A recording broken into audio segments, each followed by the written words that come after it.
and PEN America President, Jennifer Finney Boylan.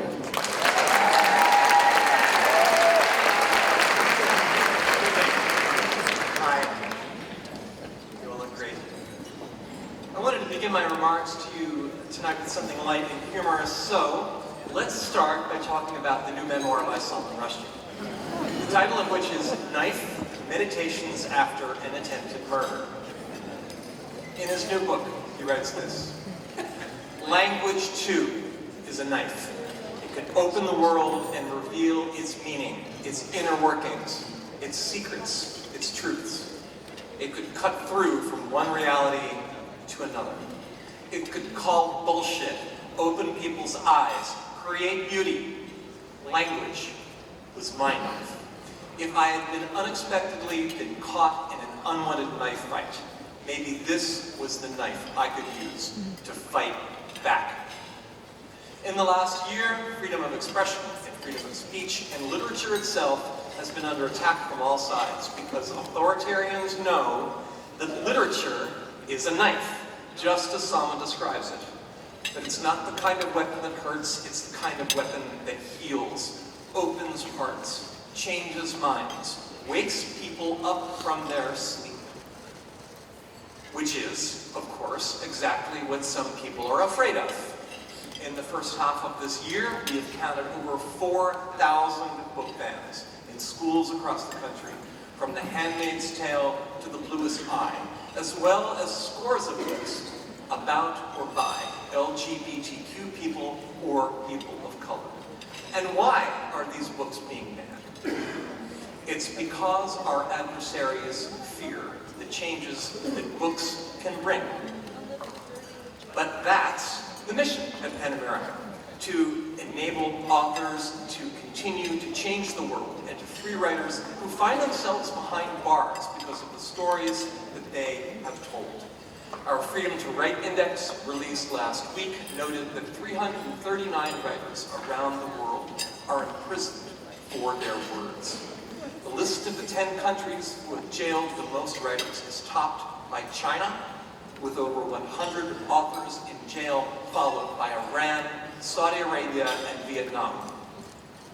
The wars in Europe and Gaza have taken their toll on writers as well. For the very first time, Russia and Israel appear on this list. And speaking of Israel, the war in Gaza has amplified divisions across the country on college campuses, and yes, even at PEN itself.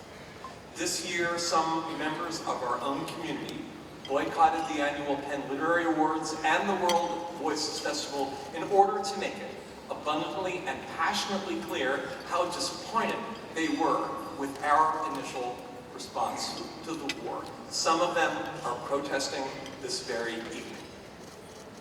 To our critics, I want to say that we hear you and we want to move forward with you together.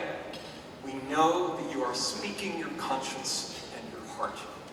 Your protests have impelled PEN to take a hard look at our own work and to commit to doing better in the future. So listen to me. We will amplify the voices of all writers at risk, from Israel to Ukraine, from Palestine to Russia, from Florida to Texas.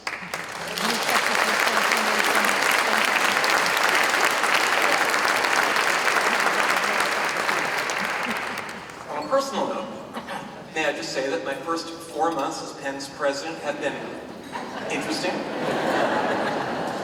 and that there have been plenty of times since January that I've wondered whether a comic transgender novelist is really what the current crisis needs. After all, in some ways, my skill set is relatively limited. All I have, in the end, are the tools of love and forgiveness. But is that enough to heal the world? Is that enough to bring us all peace? I don't know. But as one of our nation's foremost poets once wrote, I believe in the future we will suffer no more. Maybe not in my lifetime,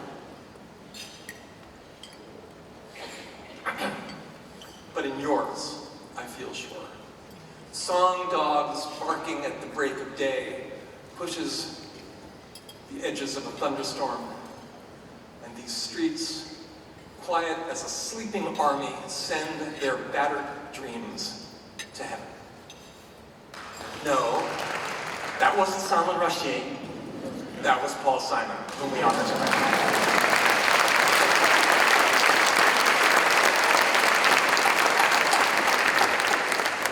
If I may, I want to take a quick moment to thank our Gala co-sponsors, Colette Bennett, Marcus Dole, Sean Kelly, and to our trusted Gala advisor and resident guardian angel, Roxanne Donovan. Roxanne, where are you? Stand up. Roxanne Donovan, stand up and think about it.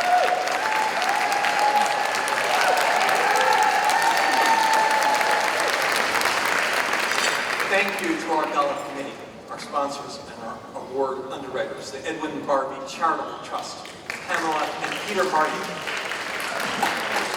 Lawrence and Elise Benson, and Paul. As you know, Pan America is powered by a nationwide membership writers, many of whom are here this evening with us, serving as honored literary hosts, as well as our special guests. From the bottom of my heart, I want to let you all know how profoundly grateful I am to them and to everyone who has shown up for Penn tonight. With help from all of you. Thank you so much.